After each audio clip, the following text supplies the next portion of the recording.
আচ্ছা কখনো কি মুরগির পা, পাখা ফেলে না দিয়ে এভাবে রান্না করে কি কখনো খেয়েছেন? যখন বড় মুরগি আনবেন মুরগির চামড়াটাও কিন্তু রান্না করে খাওয়া যায়। আজকের রেসিপিটা দেখলে অবশ্যই বুঝবেন যারা নতুন রাঁধুনি।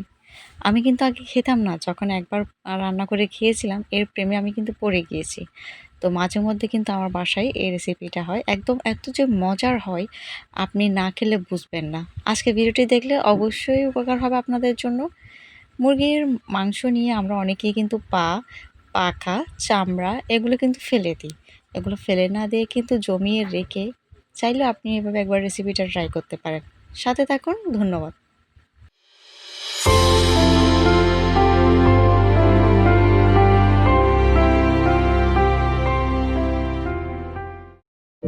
তো আমি যখন বাসায় মুরগি আনি প্রায় 5 কেজি 10 কেজি এরকম মুরগি আনি বা কখনো একটা দুটো আনা হয়। তো এগুলোর পাকা কিন্তু আমি সব পাকাগুলো ফেলে না দিয়ে জমিয়ে রাখি অনেকগুলো যখন একসাথে হবে। আর বাসায় যেদিন মাছ মাংস থাকবে না আমি সেদিন কিন্তু এই রেসিপিটা করি। তো আপনাদেরকে আমি একবার দেখিয়ে দিচ্ছি, ভিডিও তো অবশ্যই আপনারা দেখতে পেয়েছেন। আমি প্রথম গরম পানি করে একদম ফুটিয়ে নিয়েছি, তারপর হচ্ছে পাগুলো পরিষ্কার করে নিয়েছি। আমার শাশুড়ি কিন্তু আমাকে হেল্প করেছে এগুলো, কারণ এটা একজনেরকে দিয়ে কিন্তু সম্ভব না। কারণ হচ্ছে এখানে অনেক যে পালকগুলো থাকে, পশমগুলো থাকে, এগুলো তুলতে কিন্তু অনেক ধৈর্যের প্রয়োজন হয়। তো আমি দেখতেই পাচ্ছেন কতটা ক্লিন করে নিয়েছি, তারপরও মনে হচ্ছে যেন একটা দুইটা থেকে গেছে।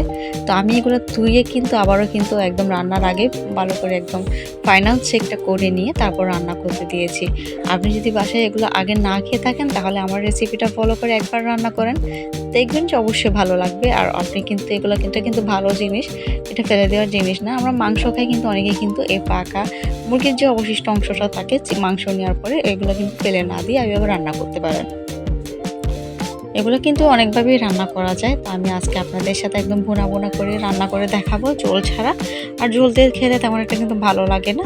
তো আমি হচ্ছে আপনাদেরকে দেখাচ্ছি। আর আমার এই জিনিসটা ভালো লাগে না, গিলার উপরে যে আসলে যেটা থাকে ওইটা আমার ভালো লাগে না, এটা আমি চর্বিগুলো সরিয়ে নিচ্ছিলাম।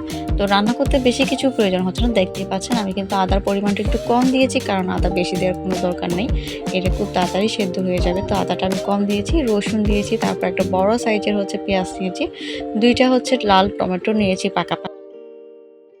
তো তেলটা গরম হয়ে আসলে আমি এখানে হচ্ছে কিছু গরম মশলা অ্যাড করে দিয়েছি। এরপরে আস্তে আস্তে কিন্তু আমি সবগুলো মশলা অ্যাড করে দিব।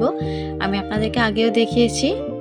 আমি এখানে আদা কুচিটা দিয়ে দিচ্ছি। আমি কুচি না, আমি আসলে এটা গ্রেটার দিয়ে গ্রেট করেছি। আর হচ্ছে সবগুলো মশলা কিন্তু আমি গ্রেটার দিয়ে গ্রেট করে নিয়েছিলাম।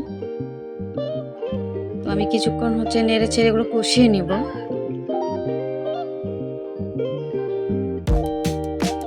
আমি অনেকক্ষণ এটাকে কষিয়ে নিব একটু সময় নিয়ে, কারণ হচ্ছে এখানে মশলার যে কাঁচা গন্ধটা থাকে এটা দিয়ে থাকলে যদি কিন্তু খেতে ভালো লাগবে না। তো যার জন্য বেশ কিছুক্ষণ আমি কিন্তু এটা কষিয়ে নিচ্ছি। তো দুঃখের সাথে বলতেছি যে এখানে আমি আসলে আপনার একটা ভিডিও ফুটেজ হয়তো খেয়াল করলে বুঝবেন যে আমি আসলে ভিডিও ফুটেজটা আনফরচুনেটলি ডিলিট হয়ে যায়। তো আমি অন্য একটা ভিডিও থেকে এটা নিয়ে আপনাদেরকে বলে দিচ্ছি। আর আমি স্ক্রিনেও দিয়ে দিয়েছি আজকে এখানে কী কী মশলা আমি অ্যাড করেছি।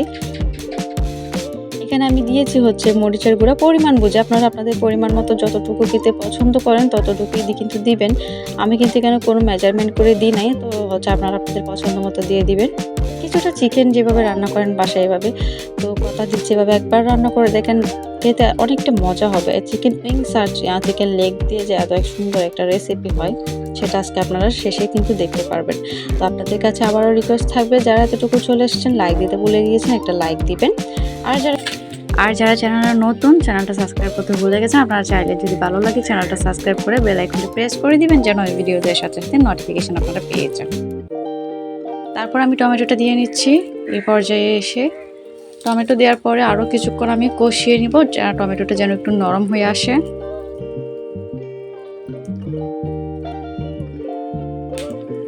তো একটু পানিও অ্যাড করে দিচ্ছি আমি এখানে। আরও কিছুক্ষণ কষিয়ে নেওয়ার পরে তারপরে হচ্ছে আমি রান্নাটা দিয়ে দিব।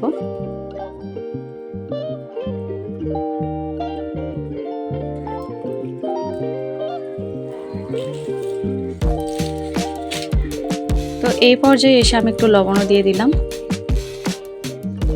লবণটা আপনারা চাইলে রান্না শেষেও দিতে পারেন। তো আমি সবসময় হচ্ছে রান্না আগে যখন কষাই তখন আমি কিন্তু দিয়ে দিই।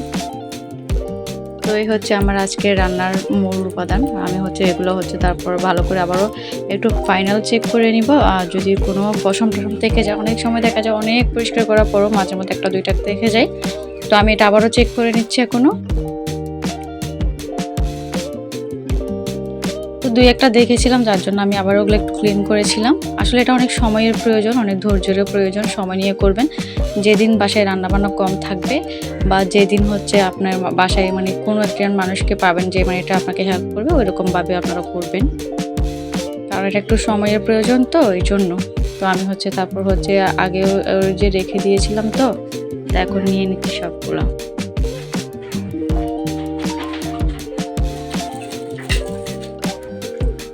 আসলে আপনারা অনেকেই আছেন আমার থেকে অনেক ভালো রান্না করতে পারেন, তারপর আমি আমার মতো করে যেহেতু ব্লগ ভিডিও বানাই, আপনাদের সাথে কি কোনো না কোনো কিছু শেয়ার করতে আমি আসলে পছন্দ করি। ইউটিউব আমার একটা ভালো লাগার জায়গা, তো আমি এই ভালো লাগার জায়গা থেকে আপনাদের জন্য কিছু না কিছু করার সবসময় চেষ্টা করি। যারা খেয়েছেন তারা অবশ্যই জানাবেন এই রেসিপিটা খেয়ে আপনার কেমন লেগেছে, আর যারা খান নাই আপনারা চাইলে একবার ট্রাই করতে পারেন, খুব সহজেই কিন্তু হয়ে যাবে। আমি তো বলেছি আমি আগে খেতাম না, কিন্তু এখন আমি যখন এটা খাওয়া শিখেছি আমার এখন খুবই ভালো লাগে। মাছ মাংস না থাকলে আমি ওর পরিবর্তে এদিন এটাই করি। আর আমি এখানে আলু দিয়ে দিচ্ছি, কিছু দেখতেই পাচ্ছেন। আমার মতো করে আপনারা আপনাদের প্রয়োজন মতো সাইজ করে নেবেন, পছন্দ মতো। তো আমি এভাবে সাইজ করে কিন্তু আলুটা দিচ্ছি, দেখতে একটু সৌন্দর্য লাগতেছে। আমি কিন্তু ঝোলটা রাখবো না, এই ঝোলটার মধ্যে দিয়ে কিন্তু আজকে এটা রান্না করবো, বেশি ঝোলও দিব না। বেশি ঝোল দিলে এটা খেতে ভালো লাগবে না। আবারও আরেকটাভাবে কিন্তু এটা রান্না করা যায়, একদম হচ্ছে ভুনা ভুনা কালো, মানে কালো ভুনা যেরকম আছে এরকম করেও কিন্তু খাওয়া যায়, এটাও ভালো লাগে। তো আমি যেখানে আজকে এভাবে দেখাচ্ছি, আমি কিন্তু অন্য কোনো দিন আপনারা যদি চান কমেন্টে জানাবেন, আমি কিন্তু অন্য একদিন কিন্তু এই রেসিপিটাও আপনাদের সাথে শেয়ার করবো ইনশাল্লাহ। অনেকক্ষণ রান্না করার পরে ফাইনাল হচ্ছে এটা দেখেন, ঝোলটা টেনে গিয়েছে একদম।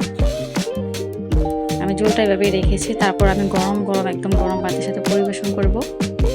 তো গরম থাকা অবস্থায় আমি কিন্তু খেতে বসে গিয়েছি, আপনারা দেখতেই পাচ্ছেন কিনা আমি জানি না, একটু একটু ধোয়া উঠতেছে, এই অবস্থায় আমি নিয়ে নিয়েছি খেতে। আসলে আমি মুখে বললে আপনারা বিশ্বাস করবেন না হয়তো, আপনারা তাই একবার ট্রাই করে দেখবেন। আর রান্নাটা কেমন হয়েছে সেই সম্পর্কে একটা সুন্দর কমেন্ট করবেন, আর আপনাদের সুন্দর কমেন্ট আমাকে সামনে এগিয়ে যাওয়ার জন্য একটু উৎসাহ দেয়। তো সবাই ভালো থাকবেন, সুস্থ থাকবেন, দেখা হবে অন্য কোনো ভিডিওতে অন্য কোনো রেসিপি নিয়ে। সবাই ভালো থাকবেন, আল্লাহ হাফেজ।